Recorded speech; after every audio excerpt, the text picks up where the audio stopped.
I wrote 2020 Mindsight in large part because I wish I had a book like this to have read when I was 22 years old, and a book that was still meaningful to me today, 45 years after I graduated from BC. I've long had an interest in branding on the corporate side. That really was what most of my marketing career was about, branding individual companies, startups, as well as companies that were, through merger and acquisition, merging two or more brands and bringing them together cohesively. And as I started doing that, I became more interested in personal branding, and I would also do workshops in conjunction with the rebranding of the company or the product to our employees and to our clients so they better understood what was going on and how it mattered to them. Secondly, when I started teaching at Boston College, I realized that these students are really, really smart, but they know a lot more about Thomas Jefferson, Louis Pasteur, financial theories, psychological concepts than they do about themselves. And I think that's because they don't take the time to take a step back, think about themselves, what's important to them, what they really want to accomplish. And I always ask them, the very first class, who do you never want to disappoint? What they always answer right away, my parents. And I say, no, I'm a parent. My kids can never disappoint me. The other question I ask is, what do people always ask you? These are mostly seniors who are about to graduate. They get asked, what do you want to do? And that's the wrong question. The question that really matters is, what do you want to be? Who do you want to be as a person? What do you want to accomplish in your life that gives back to the community, that affects other people positively, that makes you really satisfied and fulfilled as a person? There's a great article from David Brooks, who writes for the Times, and his essay was called, Are You Living Your Resume or Your Eulogy? And most people live their resume. They focus on climbing the career ladder. But when you're at a funeral and you listen to a eulogy, they never talk about that. They never talk about the fact that you were summa cum laude at Boston College, how quickly you rose up the ranks in a corporation. What they do talk about is your character, your values. Were you empathetic? Did you go out of your way to help people? Did you give back? That's really what the person is about. And that's really what your personal brand is about. But we very rarely give enough attention to that to really know who we are. And as I started teaching that class, communications and personal branding, these kids were really, really affected by it. I mean, the comments afterwards was the most valuable class I ever took. And then I realized, okay, that's great, but I'm affecting 25 to 30 students a semester. And this message, I think, really needs to get out to a much broader audience, which is why I then started to write the book. Target audience for 2020 Mindsight is really anyone who's looking to achieve more and be happier and more fulfilled in their life. I think the subtitle tells it all. It says, refocus, reignite, reinvent your life from the inside out. It really means that you have to do it. There are no easy fixes. Beyond that, I would say the primary audience when I first started writing it was millennials, so my student body. Because these are people who are coming right out of school. They are unsure of what to do. They're often being led by what they think they should do, either by what their parents have done or want them to do, what their classmates are doing. They go to an interview and they're blown away by all the sex appeal of a Goldman Sachs or Procter & Gamble, but they don't really understand what that means. So it's helping them think about what their career aspirations really are, what's most important, what most aligns with their own value system, and having a long-term goal. Is this going to get them to that goal? I mean, sometimes when you come out of school, you got to take a job just to get a job. Your parents expect you to, you spend a lot of money on education, you got to get a salary. And that's okay to a certain extent. But my fear has always been, particularly for people coming right out of school, is you get stuck in a career, you get stuck in an industry. And oftentimes people get their first jobs because you're interviewing with your father's best friend or your mother's nephew's colleague. But it's not a job that you really chose. It's more that a job that became convenient because it was easy to get through these other connections. So I really want people to think about every step they take, how important that is to the long-term goal. Are you advancing towards that goal every day of your life, every position? Some jobs are certainly stepping stones to a bigger career. And that's okay as long as you understand that's what it is. So the primary goal when I first started writing it was millennials, trying to help them get a good start on a career. Secondarily, I'm an old baby boomer, okay? And there's a lot of us. And we're all realizing, we've worked 30, 40 years in a career, and maybe we didn't accomplish everything we wanted to from a personal standpoint. So we may have climbed the corporate ladder, but have we really given back enough to society? And you're seeing more and more of us, my generation, volunteering. So I do some mentoring programs on the outside. I teach at Boston College, which, it's paid, but for the most part, you do because you love it. And helping those folks think about, okay, if you've got 20 or 30 years left in your life, how do you want to use them to maximum benefit for you, for your family, for your community? I think it's also a valuable book for anyone who's in kind of a job-changing situation where they're not quite sure. I hear from a lot of people, I became a lawyer, I went to law school, I've been practicing law for 10 years, I hate it, but I make a lot of money, and I don't know how to switch into something else. The book kind of helps guide people, and not by us guiding them, not by the book guiding them, but by them actually doing the exercises and really forcing themselves to think about what's important. And again, not wanting to disappoint that future self. And then I think the other big group, I think, would be Gen X, because Gen X is right behind the boomers, and the boomers are getting older. So the Gen X kids are ready to move into those senior roles. And how do they do that? How do they stand out from the crowd? How do they know whether they really want to move up, or are they moving up just because of the title, the big office, the big pay, the esteem of it, or are they really doing it for themselves? So I'd say that's kind of the primary marketplace.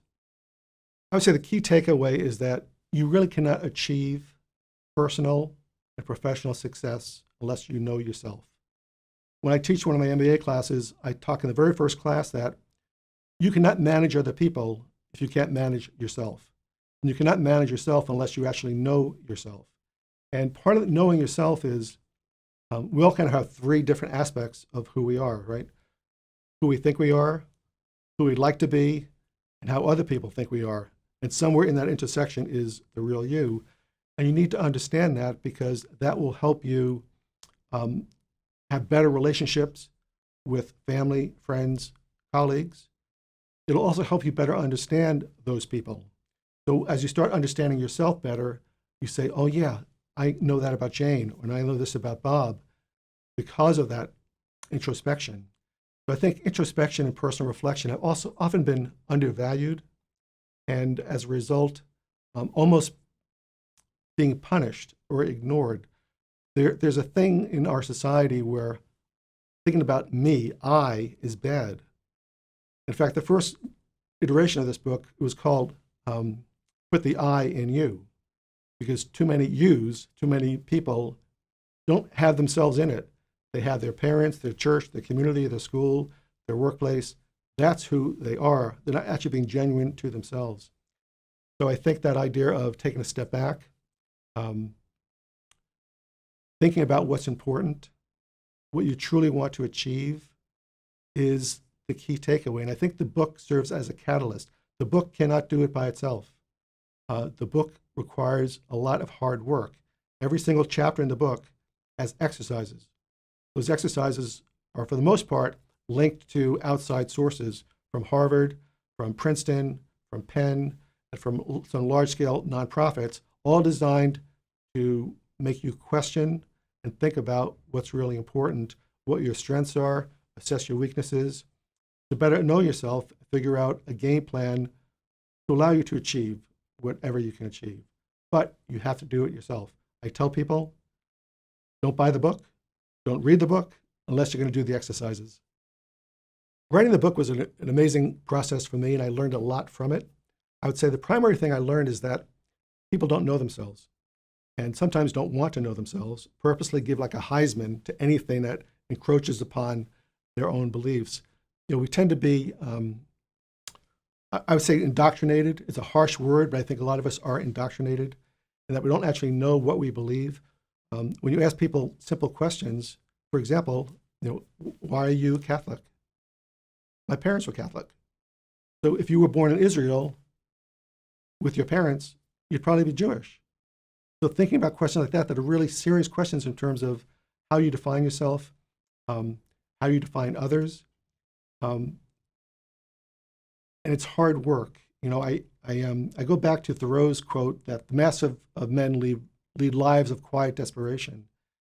And I think that is because most people don't really know themselves. If you think about Walden, Thoreau, that was a very introspective piece. And he was really talking about himself, his innermost feelings, that then actually affected a lot of people by reading that.